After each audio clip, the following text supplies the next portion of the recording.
Hola, toleleje, toleleje. Kunin at basahin, kunin at basahin. Ako po si Kuya Sam Pagaduan, ang inyong kasama sa ating lumalim at namunga Gospel Reflection. Ngayon ay April 28, 2026. Ang mabuting balita ng Panginoon ayon kay San Juan, chapter 10, verse 22 to 30. Taglamig na noon, kasalukuyang pinagdiriwang sa Jerusalem ang pista ng pagtatalaga ng templo. Naglalakad si Jesus sa templo sa portiko ni Solomon. Pinaligiran siya ng mga Hudyo at sinabi sa kanya, "Hanggang kailan mo kami pag-aalinlanganin? Kung ikaw ang Kristo, sabihin mo na ng tiyakan." Sumagot si Jesus, "Sinabi ko na sa inyo, ngunit ayaw ninyong maniwala. Ang mga ginagawa ko sa ngalan ng aking Ama ay nagpapatotoo tungkol sa akin, ngunit ayaw ninyong maniwala, sapagkat hindi kayo kabilang sa aking mga tupa. Nakikinig sa akin ang aking mga tupa, nakikilala ko sila at sumusunod sila sa akin. Binibigyan ko sila ng buhay na walang hanggan, at kailanman di sila mapapahamak. Hindi sila maaagaw sa akin inuman. Ang aking Ama na nagbigay sa kanila sa akin ay lalong dakila sa lahat, at hindi sila maaagaw ni numan sa aking Ama. Ako at ang Ama ay iisa." Ang mabuting balita ng Panginoon. Pinupuri ka namin, Panginoong Hesukristo. Sa gospel natin, sabi yung pag binalikan po natin yung opening setup, si Jesus ay tinanong ng mga Hudyo, "Hanggang kailan mo kami pag-aalinlanganin? Kung ikaw ang Kristo, sabihin mo na. How long are you keep us in suspense? If you are Christ, tell us plainly." Parang gustong sabihin ng mga Hudyo, huwag na tayo magpaligoy-ligoy, sabihin mo na ng malinaw. Huwag mo na kaming bitinin. At hindi ba, kung minsan, ito rin yung gusto nating marinig. Kahit sa kaibigan natin, yung diretsahan na. No? Pero ano sabi ni Jesus? "I told you, but you do not believe." Hindi naman kayo naniniwala eh. Hindi dahil kulang ang pagpapakilala ni Jesus, hindi dahil malabo siyang magsalita, kundi dahil kahit malinaw ang kanyang pinapakita, yung puso nila hindi pa rin handang tanggapin kung sino nga si Jesus. Maraming beses nang nagsalita si Jesus.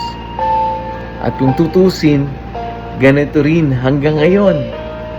Maraming beses, siguro minsan pinagdadasal natin, "Lord, ano ba ang kalooban mo? Lord, ano ba ang will mo?" Maraming beses nang nagsasalita si Jesus sa atin. Nagsasalita siya sa gospel, sa ebanghelyo, sa bawat misa na inattend natin, sa mga church services. Nagsasalita siya sa sakramento, in confession, in communion, sa tahimik na sandali ng ating buhay, through our experience. Laging nandiyan ang Diyos. Laging nagsasalita ang Diyos.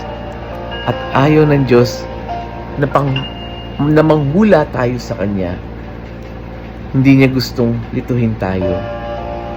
Pero pag tinignan natin, sa kabila ng ang daming paraan ng kanyang pagpapakilala, madalas tayo pa rin ay hindi nakikinig, kagaya ng mga Hudyo. Bakit? Maraming dahilan. Una, distractions. Ang daming ingay sa paligid. Minsan, mas malakas pa yung cellphone mo kaysa sa katahimikan ng ating puso. Dahil nauubos ang iyong buong maghapon sa pagtatrabaho, nauubos sa kung ano-ano mga bagay. Mas pinakikinggan natin yung mga notifications kaysa sa paanyaya ng Diyos. Pangalawa, bakit nga ba hindi natin siya makilala? Because of fear. Natatakot tayo sa posibleng sasabihin niya.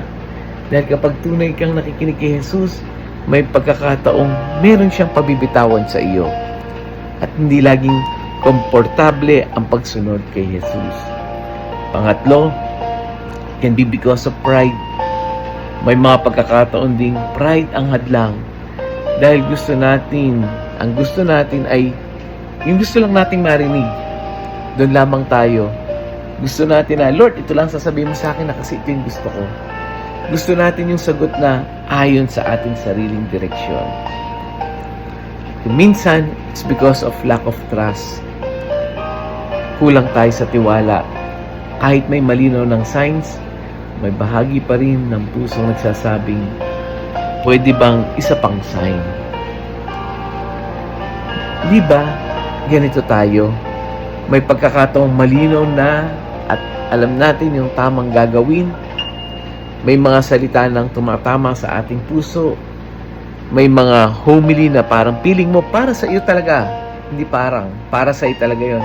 May mga taong ginagamit ang Diyos para paalahanan tayo. Pero dahil gusto nating marinig, sa paraan na gusto natin, hindi kagad natin kinikilala ang pamamaraan ni Jesus. Kaya ano yung kasunod na sinabi ni Jesus?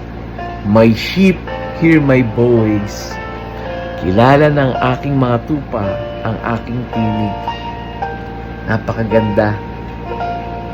Ibig sabihin, kung talagang tayo ay kay Jesus, madali natin siyang maririnig. Kaya ngayong araw na ito, anong challenge sa atin? Maglaan tayo ng 5 minutong katahimikan. Makinig lang. Let us listen. Minsan, kailangan din nating sanayin ang ating pusong tumahimik para marinig ang Diyos sa gitna ng ingay. Let us pray. Panginoong Jesus, salamat dahil hindi ka tumitigil na magsalita sa amin. Kapag maraming distractions, turuan mo kaming tumahimik. Kapag nandyan yung aming fear, yung aming pride, lack of trust, ito yung mga humahad lang. Bigyan mo kami ng pusong marunong makinig. At sa dami ng boses sa paligid, nawa ang iyong tinig ang aming makilala at sundan. Amen. Friends, kung may kakilala kang nalilito, maraming iniisip, o nangangailangan ng paalahanan, share natin yung audio gospel na ito. Share natin sa ating mga kaibigan, sa ating mga GC, kamag-anak, sa mga classmates nating kapamilya. Dahil sa simpleng pag-share, nagiging paraan ito para may pusong muling makinig. Muli, ako po si Sam Pagaduan, lagi nag-aanyaya. Halina, tayo ay lumalim at mamunga. Lumalim sa pananampalataya at mamunga ng mabubuting gawa. God bless us all.